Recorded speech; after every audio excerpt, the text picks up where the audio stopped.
સુરતના પાંડેસરામાં થયેલા હત્યાના કેસમાં મોટો ખુલાસો થયો છે. સુરતના પાંડેસરામાં થયેલા હત્યાના કેસમાં મોટા ખુલાસો થયો છે. પાંડેસરા પોલીસે માત્ર 2 દિવસ પહેલા થયેલી હત્યાનો ભેદ ઉકેલી 2 આરોપીને ઝડપી પાડ્યા છે. આરોપી બિટ્ટુસિંહ અવધી અને ચંદન દુબેને પોલીસે ઝડપી પાડ્યા છે.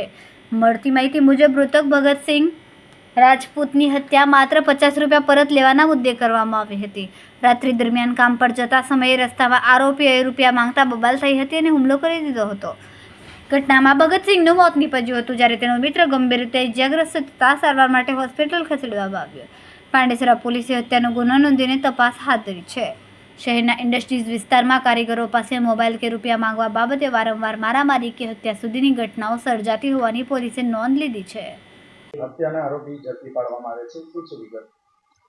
પાંડેસરા પોલીસ સ્ટેશન વિસ્તારમાં તિરુપતિ સર્કલ પાસે 17 સપ્ટેમ્બરના સવારે 12:30 વાગે 7 દોસ્તો એક સાથે ભેગા થયા હતા અને આ લોકો આ 7માંથી એકના બર્થડે હતા.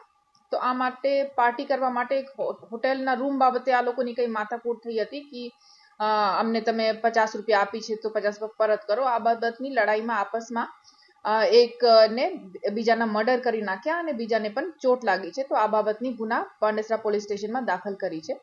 તો આમાં જે મરણ જનાર છે એમના નામ ભગત છે અને આ બીજાને જેમને ઈજા પહોંચી છે એમના નામ અનિલભાઈ રાજભર છે. અને આ બંને આરોપી બિટ્ટુસિંહ અવધિયા અને ચંદન દુબે આ બંનેને અરેસ્ટ કરી લીધા છે. કેટલા આરોપી વોન્ટેડ છે અને હત્યા શા માટે કરવામાં આવી? ટોટલ 2 જ આરોપી છે, બિટ્ટુસિંહ અવધિયા અને ચંદનસિંહ દુબે, અને આ બંનેને અરેસ્ટ કરી લીધા છે. અને જેમ કે હું કહ્યું, આ લડાઈ બેસિકલી 50 રૂપિયા એક અનિલ રાજભરને બિટ્ટુને આપી હતી અને આ પૈસા પરત માંગતા આ બાબતની લડાઈ હતી. અને આ જે મરણ જનાર છે ભગતભાઈ, એક વાઇપરની લકડી ઉઠાવીને બિટ્ટુને મારતા હતા અને ત્યારે ચંદન દુબે અનિલભાઈને પકડીને રાખ્યા હતા. તો આ બિટ્ટુ ઉશ્કેરાઈને ચાકુ ભગતને મારી નાખ્યા અને ભગતની મોત થઈ ગઈ અને અનિલને પણ ઈજા પહોંચી. આ ચાકુ ક્યાંથી લાવેલું? ચાકુ એમની પાસે જ હતા.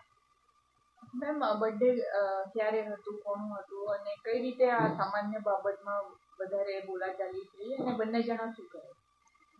બિટ્ટુના બર્થડે હતા અને આજ 16/9/25 રોજના બર્થડે હતા અને ઝઘડા બસ કે પાર્ટીમાં આ 50 રૂપિયા એમને આપી હતી અને પરત નહીં કરતા હતા. આ બાબતની જ નાની લડાઈમાં આ કૃત્ય થઈ ગયું. કેમેરામેન સેનિલ વિરાણી સાથે વિશાલ છેઠા, માનવ પ્રભા ન્યૂઝ, સુરત.